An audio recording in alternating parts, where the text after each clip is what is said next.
Spermenetics. How did we get here? We have to talk about this.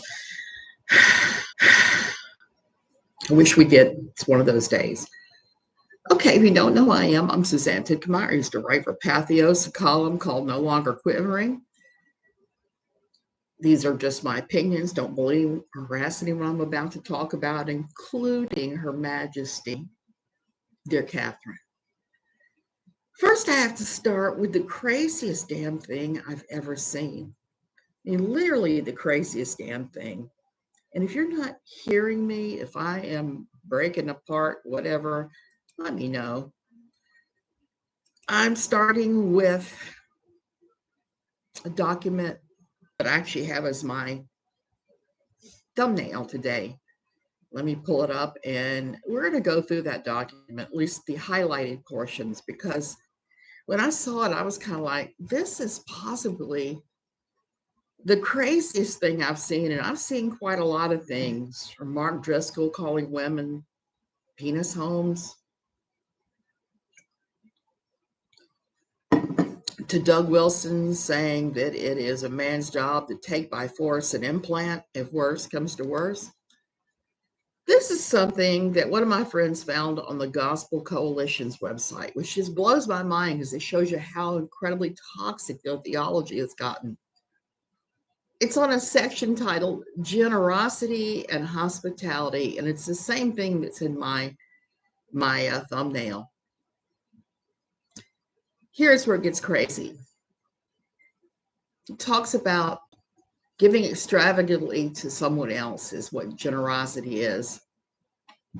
This one is the one that gets me. At a deeper level, generosity is giving not just your resources, but your very self. Self is in italics. And what deeper form of self-giving is there than sexual union, where the husband pours out his very presence, not only upon, but within his wife? Say what? So that's where we got this whole Spermenetics thing, because it's just, it's from there.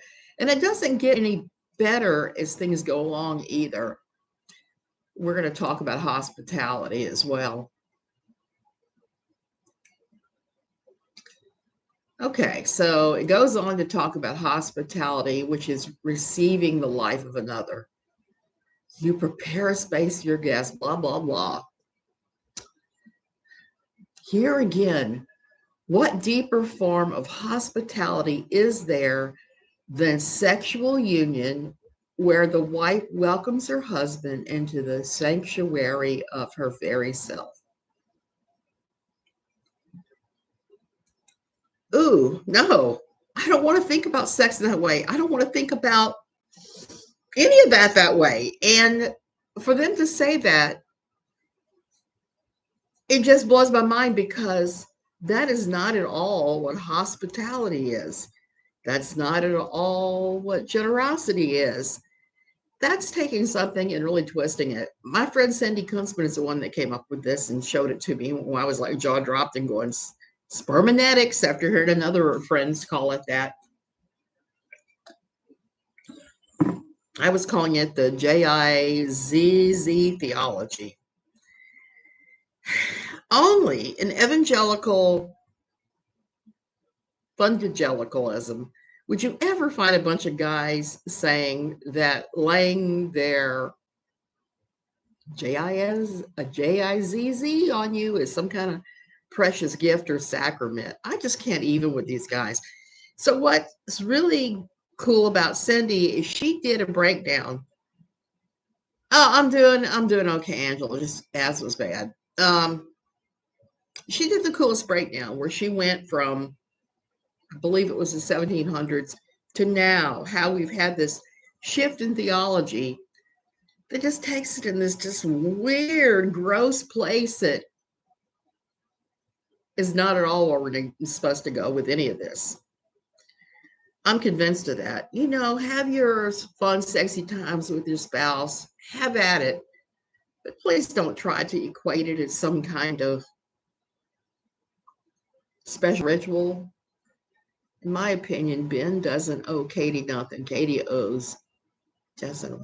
Yeah, I'm about to get to that, but I had to mention the Spermenetics thing because I've been spending all morning looking at it and laughing and being disgusted and trying to figure out where to go with this because it is, I mean, we've seen this before. Doug Wilson said that women are like locks, men are like keys. So they make all these just very silly sexual references that don't really have a lot in common with the words of Jesus. And I just, every time they do this, I'm just disgusted and flabbergasted and going, no, no, no, you are completely trivializing the humanity of a woman when you do that stuff and trivializing the relationship too, making it somehow a lesser relationship, a relationship that has nothing to do with anything except taking what you want. Okay, so I have to move over to the WOACB thing. Okay, you guys have heard me talking about her and what she said about Jessa Duggar.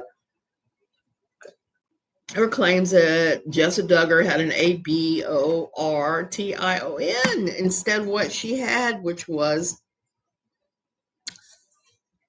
a deceased child that needed to be removed, products of conception.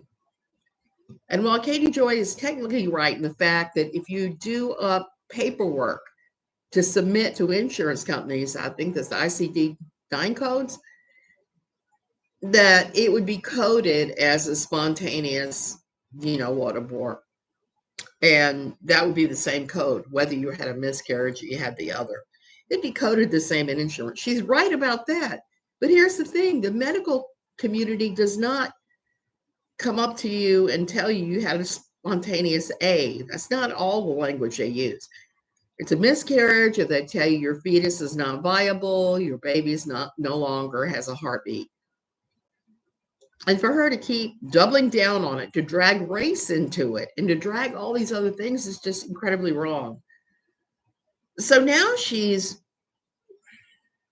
Katie Joy, defender of the Jews.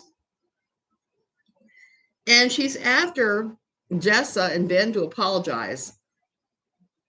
Allie Beth Stuckey did a video explaining about Jessa and using what I think is a correct amount of sorrow and dismay for what happened, sympathy, empathy that someone lacks.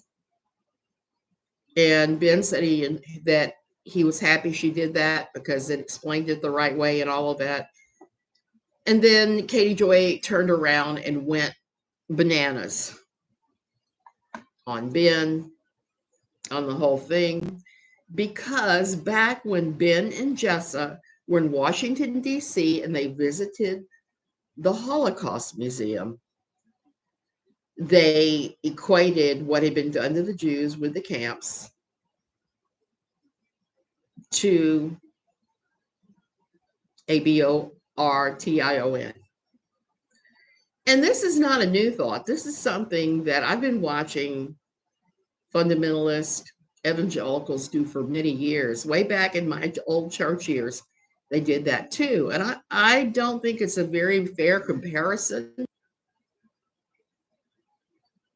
I don't think it's a fair comparison at all, but people do it. They use that in their battle to try and say that that is a bad procedure. That's on them. And they said this years ago. So I think that Katie Joy is now demanding they apologize for her for doing that and for pretending that somehow she has, and for them, and Katie thinks that all of Ben's words are directed at her.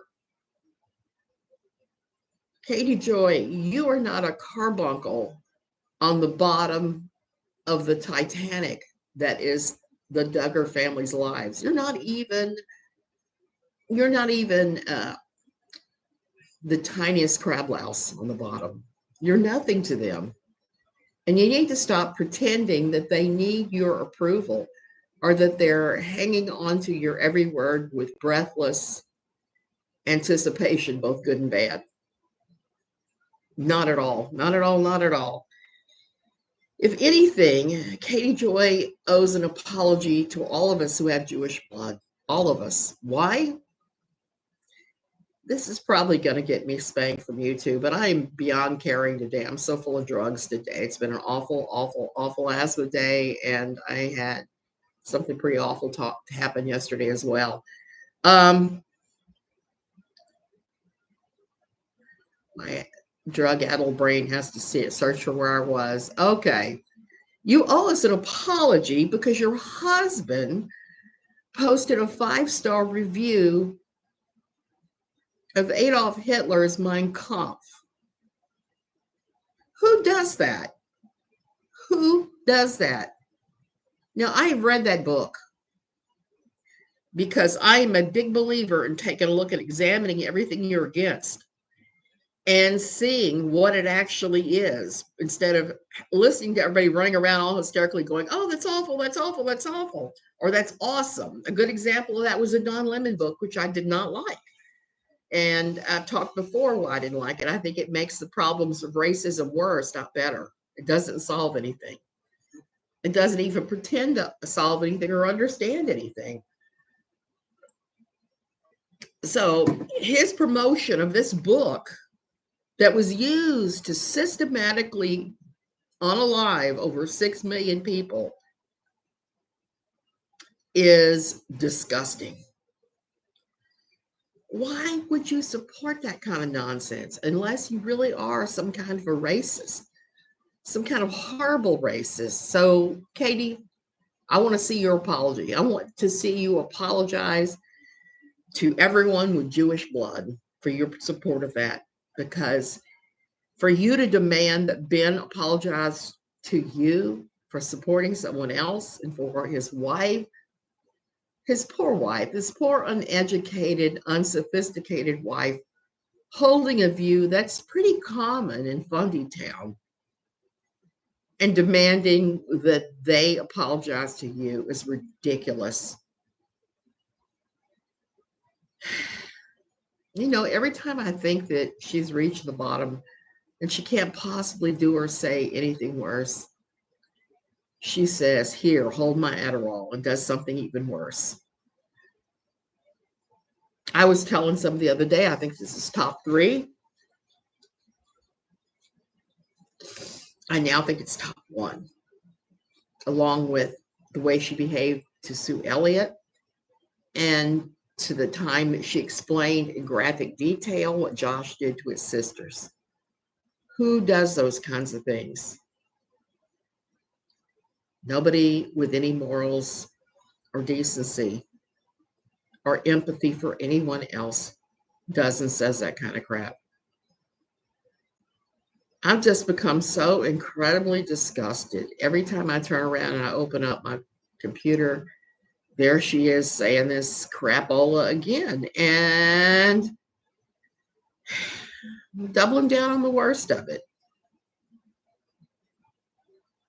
I don't know, for the life of me, who does that crap.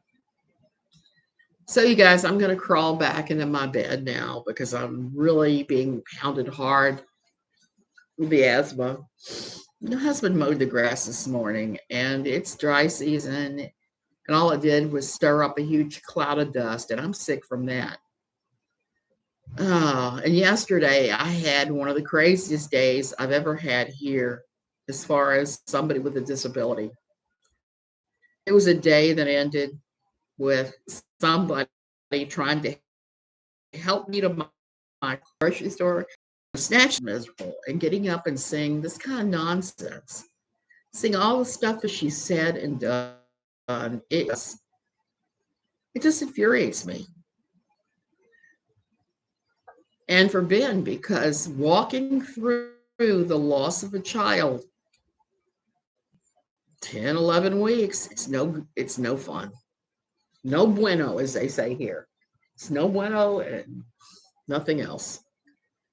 Okay, you guys, I'm going to go. And hopefully she shuts up. somebody was saying on Reddit and on Twitter that she has had a YouTube suspension. I don't know how true that is, but I wouldn't doubt it because apparently she's sharing some information behind a paid block on her YouTube, which is not cool with YouTube. They don't let you do that kind of thing. So I don't know. I do find it suspicious. Today is what, day 6? We haven't seen her face. She's not even done a voiceover. She says she's sick, but she hasn't done a voiceover, much less any kind of live stream. Okay, I'm going to go ahead and go. And you guys just have a great day. Love you.